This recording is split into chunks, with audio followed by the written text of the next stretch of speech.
ప్రజాస్వామిక హక్కుల కోసం, రాజ్యాంగ విలువల కోసం కొట్లాడి అసువులు బాసినటువంటి రోహిత్ వేముల తిరుగాడినటువంటి ఒక గడ్డ హైదరాబాద్ సెంట్రల్ యూనివర్సిటీ. అటువంటి హైదరాబాద్ సెంట్రల్ యూనివర్సిటీ మేధావులు తిరుగాడే గడ్డ. అత్యధికంగా సమాజంలో చదువుకున్న వాళ్లు ఉండేటువంటి ఒక హైదరాబాద్ సెంట్రల్ యూనివర్సిటీని ఇవాళ రేవంత్ రెడ్డి రాజ్యంలో ఒక రాక్షస రియల్ ఎస్టేట్ దందాకు పాల్పడుతూ ఇవాళ 400 ఎకరాల భూమిని ఇవాళ రియాల్టర్లకు కట్టబెట్టేందుకోసం అని చెప్పని భవిష్యత్ భారతదేశ విద్యార్థులందరి నోళ్లలో మన్నుగొట్టే విధంగా ఇవాళ భూమిని లాక్కునే ప్రయత్నం చేస్తా ఉంటే, రోహిత్ వేముల స్ఫూర్తితో ఇవాళ భూమిని కాపాడుకోవడం కోసం చెప్పని ఇవాళ విద్యార్థులు పెద్ద ఎత్తున ఇవాళ ఉద్యమం చేస్తే, వాళ్లపైన రేవంత్ రెడ్డి పోలీసులు అత్యంత దుర్మార్గమైనటువంటి ఒక దాష్టికానికి పాల్పడి వాళ్లపైన దాడులకు పాల్పడ్డారు. మహిళలు అని చెప్పి చూడకుండా, మహిళా కానిస్టేబుల్ కూడా లేకుండా వాళ్లను అరెస్ట్ చేసినారు. ఇవాళ మేము మాదాపూర్ పోలీస్ స్టేషన్ కు వచ్చి చూస్తే అత్యంత దయనీయమైనటువంటి సంఘటనలో ఇవాళ విద్యార్థులు ఉన్నటువంటి ఒక పరిస్థితి.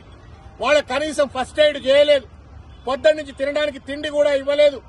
వాళ్ళు చేసినటువంటి ఒక నేరం ఏందయ్యా అంటే, మా భూములు మాకు కావాలా అని చెప్పని వాళ్ళు ఈ విద్యార్థులకు చెందిన భూములు అప్పుడెప్పుడో 2300 ఎకరాల భూములు మా భవిష్యత్తు కోసం అని చెప్పించిండ్రు.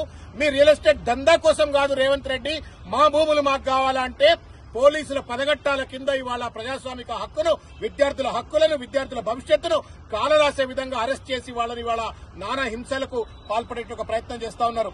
ఇదే విధంగా ఇవాళ రాయదుర్గం పోలీస్ స్టేషన్ లో ఇవాళ కొంతమంది విద్యార్థులు ఉన్నారు. గచ్చిబౌలి పోలీస్ స్టేషన్ లో కొంతమంది విద్యార్థులు ఉన్నారు. హెచ్సీ ఎదురుగా ఇవాళ ఇప్పుడే దాదాపు 200-300 మంది విద్యార్థులు ఇవాళ నిరాహార దీక్షలు చేస్తా ఉన్నారు, ధర్నాలు చేస్తా ఉన్నారు. మా వాళ్లను వదిలిపెట్టండి, లేకపోతే మేము దీక్షలు విరమించమని చెప్పని. ఏం బాపుకుంటావు రేవంత్ రెడ్డి? విద్యార్థుల జీవితాలతో చెలగాటమాటం ఏంటి? నువ్వు యూనివర్సిటీలో చదువుకోకపోయినంత మాత్రాన, విశ్వవిద్యాలయాల విద్యార్థుల యొక్క సమస్యలు నీకు అర్థం కాకపోయినంత మాత్రాన, వాళ్ళ పట్ల నీకు బాధ్యత లేనంత మాత్రాన ఇవాళ ఇష్టం వచ్చినట్టు ఇవాళ భూములు లాక్కొని రియల్ ఎస్టేట్ దందాల కోసం ఈ రకంగా అణచివేయటకు గురి చేయడం న్యాయం కాదు. తస్మాత్ జాగ్రత్త. ఎవరెవరైతే విద్యార్థి లోకంతో కొట్లాడతారో, ఎవరెవరైతే విద్యార్థి లోకాన్ని అణచివేయాలని ప్రయత్నం చేస్తారో వాళ్ళందరూ చరిత్రలో మట్టి కొట్టుకుపోయినరు. రేవంత్ రెడ్డి నీకు కూడా అదే గట్టి పడుతుంది. దయచేసి మేము విజ్ఞప్తి చేస్తా ఉన్నాం, విద్యార్థుల పక్షాన విజ్ఞప్తి చేస్తా ఉన్నాం, తల్లిదండ్రుల పక్షాన విజ్ఞప్తి చేస్తా ఉన్నాం, తెలంగాణ సమాజం పట్ల తరఫు నుండి విజ్ఞప్తి చేస్తా ఉన్నాం. ఈ భూమి నీ తాతల ముత్తాతలది కాదు, మా తాత ముత్తాతలది కాదు, భవిష్యత్ తరాలది, భవిష్యత్ చదువుకునే పిల్లలది.